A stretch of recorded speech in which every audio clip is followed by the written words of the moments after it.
So ఈ drivers association ఉందని నాకు తెలియదు. ఇందాక మాట్లాడుతుంటే అన్న చెప్పండి, అసోసియేషన్ ప్రెసిడెంట్ అన్నాడు. అసోసియేషన్ ప్రెసిడెంట్గా స్కూల్ యాజమాన్యం, వీళ్ళతో పాటు అనిల్ కుమార్ అన్న, తర్వాత గౌరవ ఆర్టీఓ సారు ఈ కార్యక్రమం పెట్టారని చెప్పేసి అంటే మంచిది లేదు సార్, వస్తా అని చెప్పాను నేను.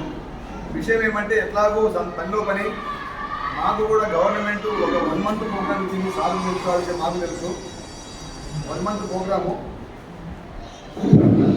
గవర్నమెంట్ 1 month ప్రోగ్రామ్ ఇచ్చింది, అది సార్కు తెలుసు. ప్రతిరోజు ఒక కార్యక్రమం అవేర్నెస్ కింద డ్రైవర్లకు కానీ పబ్లిక్ కానీ రోజువారీ ప్రోగ్రామ్ ఇచ్చింది. ఈ రోజు కూడా క్విజ్ ప్రోగ్రామ్ పెట్టమంటే స్కూల్లో ఆల్రెడీ గవర్నమెంట్ స్కూల్ సంబంధించి ఆల్రెడీ పోయి వచ్చాం.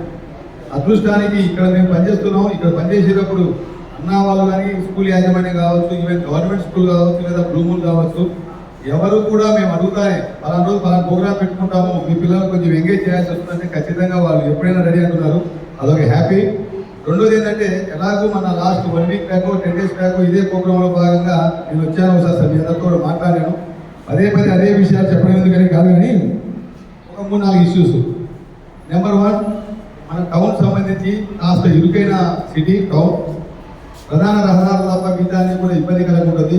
ఎక్కువ స్కూల్ బస్సులు మార్నింగ్ కానీ ఈవినింగ్ కానీ స్కూల్ బస్సులు వచ్చే టైంలో కాస్త జాగ్రత్తగా కొంచెం సహనం ఉండాలని నా రిక్వెస్ట్. మీరు పబ్లిక్తో కొట్టాలన్నా లేదా చిన్న వాహనాలతో కొట్టాలన్నా కూడా అల్టిమేట్గా మీదే తప్పు కింద వాళ్ళు క్రియేట్ చేస్తారు. కొన్ని భారీ వాహనాలు వస్తూ ఉంటాయి, దాంతోపాటు మనకి కూడా పెద్ద బస్సులు చాలా సందులు కూడా వెళ్తూ ఉన్నాయి. సుమారుగా బస్సులు ఎక్కువ సంఖ్యలోనే ఉన్నాయి. ఎక్కువ ఎర్లీ మార్నింగ్ 8 నుండి 9:30 వరకు క్రికెట్ ఆడుతుంటాం.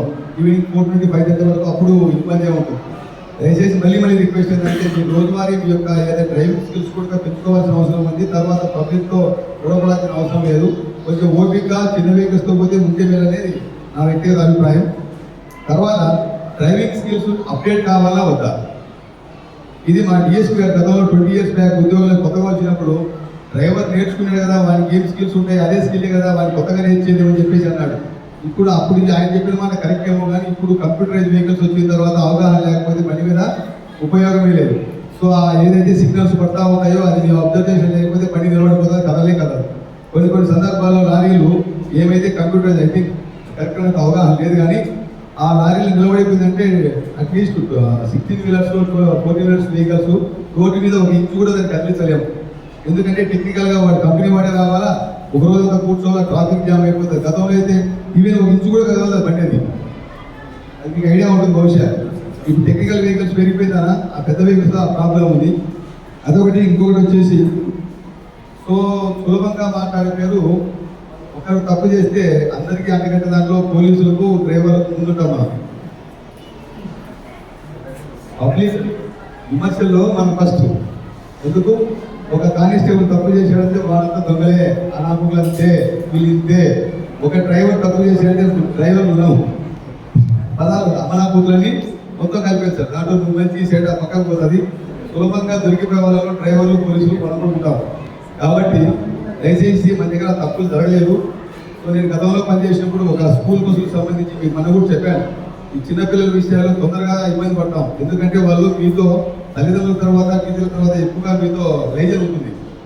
వాళ్ళు మిమ్మల్ని చూస్తాను ఎంత ఆనందంగా కంతులేస్తారంటే, ఆ పరిస్థితిలో నేను గతంలో కోయిలకుంటలో పనిచేసినప్పుడు 3 పొరపాట్లు జరిగాయి.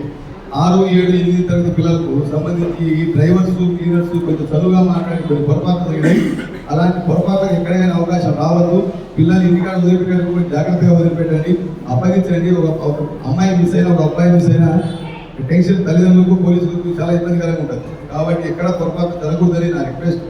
దానివల్ల మీరు చేసే చిన్న పొరపాటు మీ డ్రైవర్లతో పాటు స్కూల్ యాజమాన్యాన్ని కూడా వెనకరుస్తుంది, రాష్ట్రం చాలా ఇబ్బందికర పరిస్థితుంది. కాబట్టి అటువంటి పొరపాటు జరగకుండా తర్వాత అసోసియేషన్ సంబంధించి ఏదైనా రావడం బహుశా అన్న చూసుకుంటున్నాను అనుకుంటున్నాను.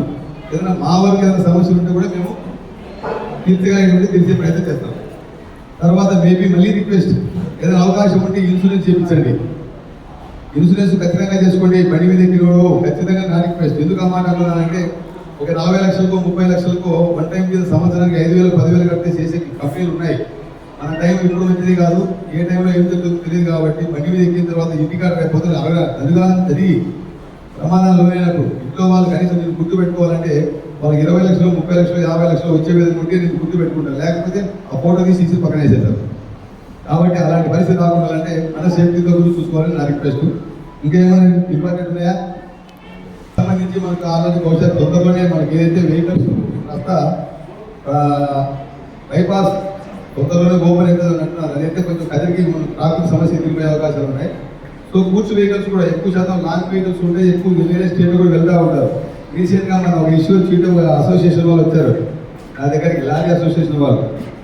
ఐ థింక్ ఏదో ట్రాన్స్పోర్ట్ ప్రాబ్లమో ఏదో బిల్డింగ్ ప్రాబ్లమ్ వచ్చింది, వేరు ప్లేస్కి వచ్చి దాంట్లో లోడింగ్ ప్రాబ్లం అమౌంట్ తక్కువ అయిపోయినాయి. ఆ రోజు మాట్లాడిన అందరూ చెప్తే ఎప్పుడు రాలేదు.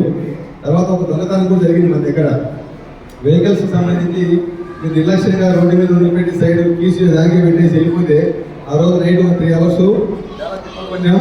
ఆయన వెహికల్ వస్తే గుండెపరంగా బయట ఉండి ఆయన వెహికల్ వేసుకుని వెళ్ళిపోయినాం. సో అదృష్టానికి నైట్ 9 గంటలకు జరిగింది. ఎవరైతే డ్రైవర్ ఉన్నారో వెంటనే 9 మా దగ్గరకు వచ్చాడు.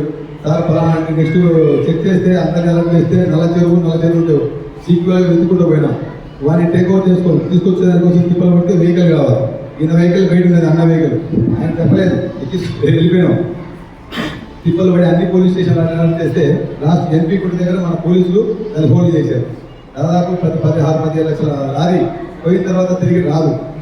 మీరు కేర్ తీసుకోవాల్సిందే. ఆ భయం అంతా కర్ణాటక వెళ్ళిపోతే పాస్ తిప్పేసి మొత్తం మన ఎల్లుండి కల ఏం అనిపిస్తుంది అంట బండి. కర్ణాటక సైడ్ పోతే 2 రోజు బండి ఉండదు, పాస్ ఉండవంట. అక్కడ పోయిందని టెన్షన్. అదృష్టానికి వాడు కడపవాడు ఏదో కొన్ని సమస్యలు ఉన్నాయని తీసుకెళ్ళిపోయినాడు. సో దొరికింది. సో బండి విషయంలో నెగ్లెక్ట్ చేయొద్దు, రూల్స్ పాటించండి. ఇంటికాడ భార్య పిల్లలు మన కోసం ఉండాలి, ఒకటి మనసులో ఎప్పుడు ఉండాలా. సెల్ ఫోన్ తక్కువ వాడితే మంచిది. ఈ యొక్క కాన్సన్ట్రేషన్ దెబ్బతింటుంది. ఎవడో అప్లోడ్ ఫోన్ చేస్తాడు, ఇంటికాడ భార్య ఫోన్ చేస్తాడు, 2-3 సమస్యలు ఉంటాయి. ఆ సమస్యలు ఆ కోపం మీద రిఫ్లెక్ట్ అవుతుంది.